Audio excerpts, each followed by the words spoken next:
வணக்கம். ஐயா சு. வெங்கடேசன் அவர்கள் எழுதிய வீரயுக நாயகன் வேல்பாரி பகுதி 10.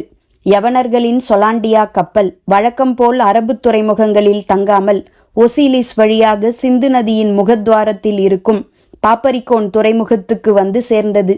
கப்பலின் மாலுமி எபிரஸ் நீண்ட கால கடல் அனுபவம் பெற்றவன். கடற்காற்றின் குறிப்பு அறிந்து கப்பலை செலுத்துவதில் கை தேர்ந்தவன். அதனால்தான் மிகப்பெரிய கப்பலான சொலாண்டியாவின் பயணம் இவன் வசமே பல ஆண்டுகளாக ஒப்படைக்கப்பட்டுள்ளது. கப்பலின் பாதுகாப்பு தளபதி திரேஷியன். தனி ஒருவனே கப்பலை நகர்த்தி விடுவது போன்ற உடல் அமைப்பு கொண்டவன். கடற்கொள்ளையர்களிடம் இருந்து தற்காத்து சொலாண்டியாவின் பயணம் தொடர்ந்து வெற்றிகரமாக அமைய இவனே முதற்காரணம். இவனது படை வீரர்களும் அபார திறமை கொண்டவர்கள். பாப்பரிகோன் துறைமுகம் சரக்கு வர்த்தகத்தில் முக்கியமானது எனச் சொல்ல முடியாது. ஆனாலும் கப்பல்கள் பல நாட்கள் இங்கு தங்கிச் செல்வது வழக்கம். காரணம், இந்த நிலப்பரப்பின் தனித்த அடையாளமாக விளங்கும் யவன இந்திய வம்சக்கலப்பால் உருவான அழகிகள் ஒரு சாயலில் யவன தேவதைகளாகவும் மறு சாயலில் இந்திய பதுமைகளாகவும் காட்சி தருபவர்கள். அவர்களின் படுக்கையை விட்டு கப்பல் மாலுமிகள் அவ்வளவு எளிதில் விலகுவது இல்லை. நீலம் பூத்த கண்களையும் செழித்த கொங்கைகளையும் ஒரு சேர பார்க்கும் எந்த ஆணும் அனைத்த கையை பிரித்து எடுக்க மாட்டான். வேறு வழியே இல்லாமல்தான் எபிரஸ் வெளியேறி கப்பலுக்கு வந்து சேர்வான்.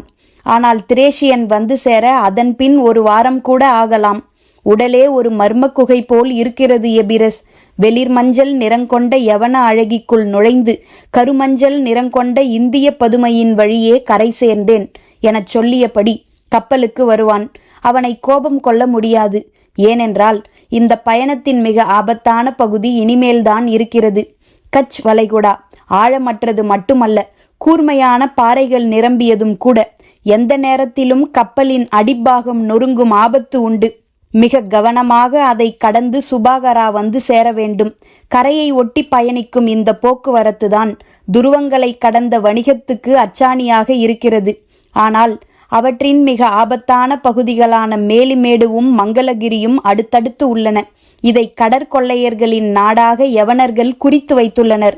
இதை கடப்பதுதான் மொத்த பயணத்திலும் மிகச் சவாலான காரியம். இதை வெற்றிகரமாக கடந்துவிட்டால் அதன் பிறகு தீண்டிஸுக்கு வந்துவிடலாம். யவனர்கள் தொண்டியைத்தான் தீண்டிஸ் என அழைத்தார்கள். அவர்கள் இந்த நிலப்பரப்புக்கு சம்புத்தீவு, அதாவது நாவலந்தீவு என பெயரிட்டிருந்தார்கள். நாவல் மரங்கள் அதிகம் இருக்கும் காரணத்தால் இந்த பெயர். இந்த நிலப்பரப்பு நார் சதுர வடிவில் உள்ளது என்றும் இதில் 65 நதிகளும் 118 நாடுகளும் உள்ளன எனவும் அவர்கள் குறிப்பு எடுத்து வைத்திருந்தனர். இந்த நாற்சதுரத்தின் ஒரு முனை திரும்பும் இடமே தொண்டி. இங்கு வந்துவிட்டால் அதன் பிறகு மிக பாதுகாப்பான பயணம் ஆரம்பமாகும். அது மட்டுமல்ல, இந்த நெடும் பயணத்தின் முக்கிய வணிகமே இனிமேல்தான் உள்ளது.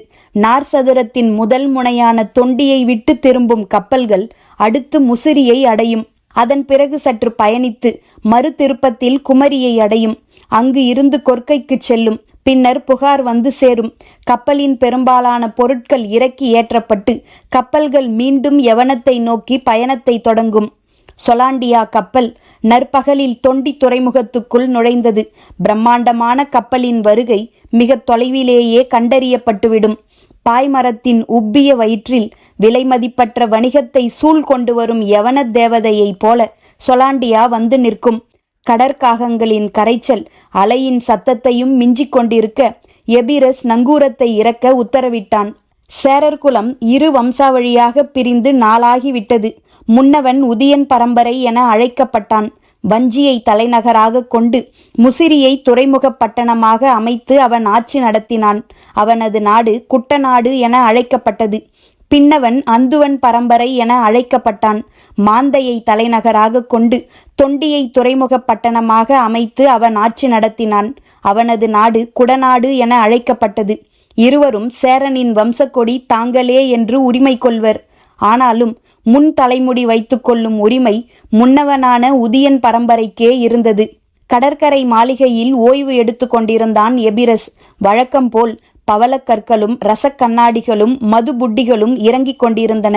பதிலுக்கு அந்த துறைமுகத்தில் இருந்து ஏற்றப்பட வேண்டிய பொருட்கள் மிளகும் உதிரவேங்கை மரத்தின் பட்டைகளும் தான். குடநாட்டில் மிளகு விளையும் பகுதி அளவில் சிறியதே. அதனால் அந்த கடற்கரையில் சில திரளிமர படகுகளே நின்றன. உதிரவேங்கைப்பட்டை மிகுந்த மருத்துவ குணம் கொண்டது. அதை யவனர்கள் முக்கியமாக வாங்குவர். இரு பொருட்களை சேர்த்தாலும் இங்கு நடக்கும் வர்த்தக மதிப்பு மிக குறைவுதான். எனவே வேகமாக சரக்கை இறக்கிவிட்டு செல்வதிலேயே மாலுமிகளும் உடன் வந்துள்ள வியாபாரிகளும் தீவிரமாக இருப்பர். ஏற்ற வேண்டிய பொருட்களை திரும்பி வரும்போதுதான் ஏற்றுவர். பொருட்கள் எல்லாம் இறக்கப்பட்டுவிட்ட தகவல் கிடைத்ததும் எபிரஸ் மாளிகையிலிருந்து புறப்பட தயாரானான். அப்போது மாளிகைக்கு வந்தான் குடநாட்டு அமைச்சன் கோளூர் சாத்தன். தளபதிக்குரிய உடல் அமைப்பும் அமைச்சனுக்குரிய அறிவு கூர்மையும் ஒருங்கே அமையப் பெற்றவன். யவனத்துடனான குடநாட்டு வர்த்தகத்தை முதல் நிலைக்கு கொண்டு வர வேண்டும் என தீவிரமாக முயல்பவன். அவனுடன் இரு வணிகர்களும் வந்திருந்தனர். திரேஷியன் தனது கப்பலை நோக்கி வந்தான். அவன் வீரர்கள் தளபதிக்கு உரிய ஆயுத மரியாதையை செய்து அவனை கப்பலுக்குள் வரவேற்றார்கள். உள்ளே வந்த பிறகுதான் அவனுக்கு தெரிந்தது எபிரஸ் இன்னும் வரவில்லை என்பது. எப்போதும் எனக்கு முன்னமே வந்து விடுவானே, ஏன் தாமதம் எனக் கேட்டான். யாருக்கும் தெரியவில்லை. குடநாட்டு அழகிகளால் காலதாமதம் ஏற்பட வாய்ப்பு இல்லையே என யோசித்தபடி அவனது மாளிகையை நோக்கி திரேஷியன் நடந்து போனான். வீரர்கள் அணிவகுத்து சென்றனர். காவலாளி கதவை திறக்க மாளிகையின் உள்ளே நுழைந்தான் திரேஷியன். ஆச்சரியம் நீங்காத நிலையில் எபிரஸ் உட்கார்ந்து இருந்ததை கண்டான். அவனது எதிர் இருக்கையில் கோளூர் சாத்தனும் வணிகர்கள் இருவரும் உட்கார்ந்து இருந்தனர். நடுவில் இருந்த பலகையின் மேல் தங்கத்தாலான வட்டத்தட்டில் கொல்லிக்காட்டு விதைகள் வைக்கப்பட்டிருந்தன. புகார் சென்று திரும்புவதற்குள் நீங்கள் சேகரித்து வையுங்கள், இதற்கு என்ன விலை கொடுக்கவும் நான் தயார் என்று அவர்களிடம் சொல்லிவிட்டு எழுந்தான் எபிரஸ். கப்பல் நோக்கி அவனும் திரேஷியனும் பேசிக்கொண்டே வந்தனர். எபிரஸ் சொன்னான், ஒருவேளை இந்த வியாபாரம் கைகூடினால் தொண்டி துறைமுகம் பிற 3 துறைமுகங்களையும் வணிகத்தில் விஞ்சிவிடும். அது மட்டுமல்ல, நாம் தான் யவனத்தின் அதிசக்தியுள்ள மந்திர மனிதர்களாக மாறுவோம். கடம்ப மரத்தில் இருக்கும் முருகனை வழிபட்டு திரும்பும் பாரியிடம் குடநாட்டு அமைச்சன் வந்திருக்கும் செய்தி சொல்லப்பட்டது. அவன் காத்திருந்த மாளிகையை நோக்கிச் சென்றான் பாரி. உடன் முடியனும் பெரியவர் தேக்கனும் வந்தனர். சேரகுலத்தின் அந்துவன் பரம்பரையின் மீது மட்டும் சிறு மதிப்பு பரம்பு நாட்டுக்கு உண்டு. அதனால்தான் அவர்கள் அழைத்து வர அனுமதிக்கப்பட்டனர். கபிலர் வந்ததால் எவ்வியூரே கொண்டாட்டத்தில் திளைத்து கொண்டிருந்த நேரம் இது. பாரியின் மனம் பூத்து கனிந்திருந்தது. 60ஆம் கோழி இன்னும் கிடைக்கவில்லை என்ற கவலை மட்டுமே மனதின் ஓரத்தில் இருந்தது. அதுவும் எந்த நேரத்திலும் சரியாகிவிடக்கூடியதுதான். மாளிகைக்குள் நுழையும் பாரியின் முக மலர்ச்சியை பார்த்த அமைச்சன் கோளூர் சாத்தன் அகமகிழ்வு கொண்டான். தான் வந்த காரியம் நல்லபடியாக முடியும் என்ற நம்பிக்கை அவனுக்கு ஆழமானது. அவன் கொண்டு வந்த பரிசு பொருட்களை பாரி அமரும் இருக்கைக்கு முன்பாக பரப்பி வைத்திருந்தனர். யவனத்தில் இருந்து வாங்கப்பட்ட ரசக்கண்ணாடி நடுவில் வைக்கப்பட்டிருந்தது. கண்ணாடியின் மேல் 2 யவன அழகிகளின் உருவங்களை கொண்ட மர வேலைப்பாடுகள் இருந்தன. இருக்கையில் அமரும் பாரியின் முகத்தை பிரதிபலிப்பதைப் போல அந்த கண்ணாடி வைக்கப்பட்டிருந்தது. அமைச்சன் ஆரம்பித்தான். பரம்பின் மா மன்னரை வணங்குகிறோம். குடநாட்டு வேந்தன் குடவர்கோவின் அன்பு பரிசை நீங்கள் ஏற்க வேண்டும் என்று முன்னால் பரப்பி வைக்கப்பட்டிருந்தவற்றை பார்த்து சொன்னான். பாரியின் உதட்டோரம் தொடங்கிய மெல்லிய சிரிப்பு முழுமை கொள்ளாமல் வேகமாக முடிந்தது. வந்ததன் நோக்கம், காணிக்கையை ஏற்பதை பற்றி எந்தவித பதிலும் சொல்லாமல் பாரி கேள்விக்குள் போனது சற்றே ஆச்சரியத்தை கொடுத்தது. அமைச்சன் சொன்னான், குடநாட்டு வேந்தர் வணிகப் பேச்சு ஒன்றுக்காக என்னை அனுப்பி வைத்தார். வணிகம் இயற்கைக்கு விரோதமானதே, அதை ஏன் என்னிடம் பேச வந்தீர்கள்? அமைச்சன் எச்சில் விழுங்கினான். வணிகம்தானே ஓர் அரசின் அச்சாணி. வணிகம் செழித்தால்தானே அரசு செழிக்கும். அரசு செழித்தால்தானே மக்கள் செழிப்பர். வணிகமே இல்லாததால்தான் நாங்கள் செழித்திருக்கிறோம் என்று சொன்ன பாரி சற்று இடைவெளி விட்டு சொன்னான், எந்த மன்னனின் காலடியிலும் பரம்பின் தட்டுக்கள் பணிந்து வைக்கப்பட்டது இல்லை என்பதை அறிவீரா? அமைச்சன் அதிர்ச்சி அடைந்தான். பாரி தொடர்ந்தான், இயற்கை வழங்குகிறது, நாம் வாழ்கிறோம். இடையில் விற்கவும் வாங்கவும் நாம் யார்? கொல்லாமலும் கொடுக்காமலும் எப்படி வாழ முடியும் மன்னா? பரம்பு நாட்டுக்கு தேவையான உப்பை உமணர்களிடம் இருந்து நீங்கள் வாங்கத்தானே செய்கிறீர்கள்.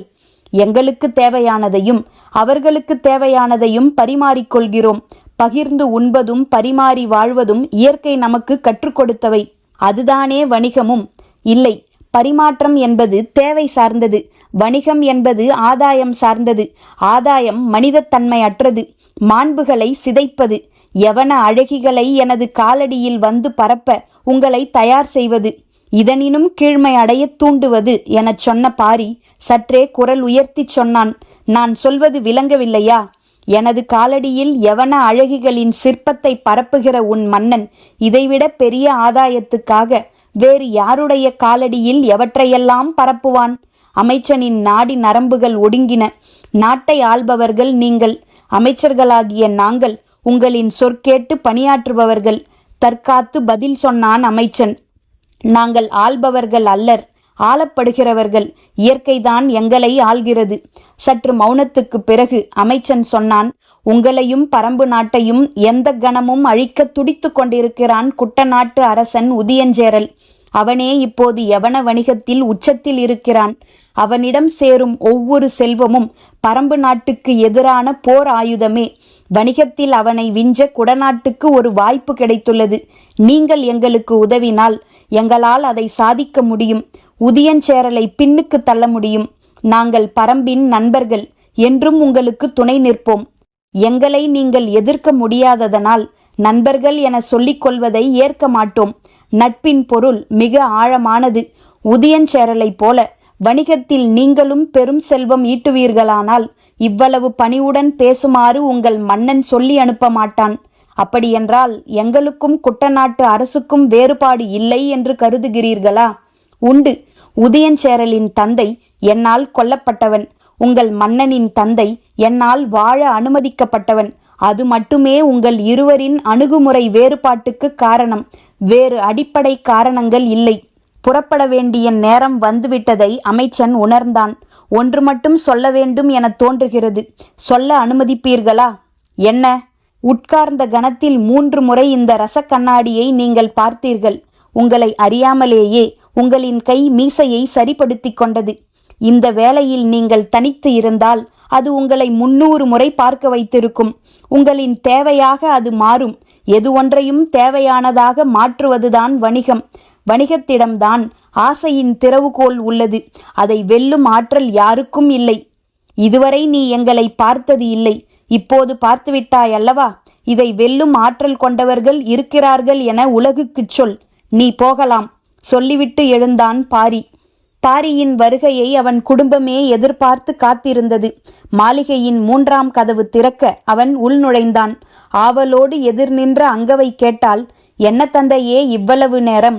வணிகம் பேச குடநாட்டு மன்னன் ஆள் அனுப்பியிருந்தான். அருகில் இருந்த ஆதினி சற்றே பதற்றமாகி பாரியின் முகத்தை பார்த்தாள். அங்கவை அம்மாவின் கரம் பற்றி சொன்னால், கபிலர் வந்திருப்பதால் தந்தை கோபம் கொண்டிருக்க மாட்டார், இல்லையா தந்தையே? ஆம் மகளே. வணிகம் பேசி திரும்பும் ஒருவனுக்கு கை கால்கள் இருப்பதை பார்க்க எனக்கும் ஆச்சரியமாகத்தான் இருந்தது. என்ன வணிகம் பேச வந்தான்? அதை நான் கேட்கவில்லையே மகளே. அதனால்தான் அவன் தப்பிப் போயிருக்கிறான். பாரி மாளிகையின் மையத்தில் இருந்த இருக்கையில் அமர்ந்தான். அவன் அருகில் வந்து அமர்ந்த இளையவள் சங்கவை தந்தையின் கையை தனது மடியின் மேல் வைத்து சேவல் இறகால் மெல்ல வருடினாள். பாரி கேட்டான், ஆவலோடு எதிர்பார்த்ததாக சொன்னீர்களே, எதற்காக?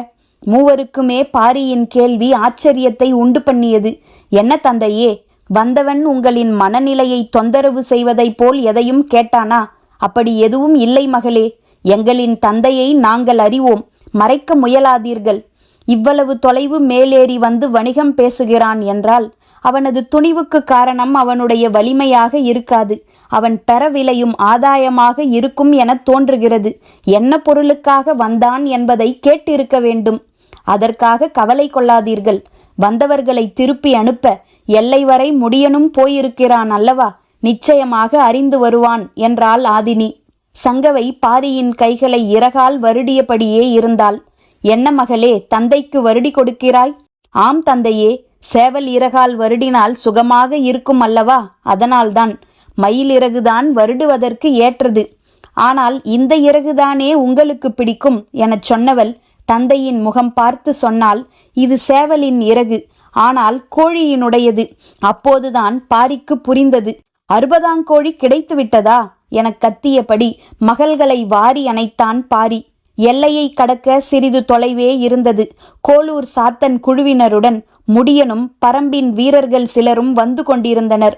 முன்னால் செல்லும் முடியனின் இடுப்பின் ஒரு பக்கம் வாலும் மறுபக்கம் கொம்பும் தொங்கிக் கொண்டிருந்தன.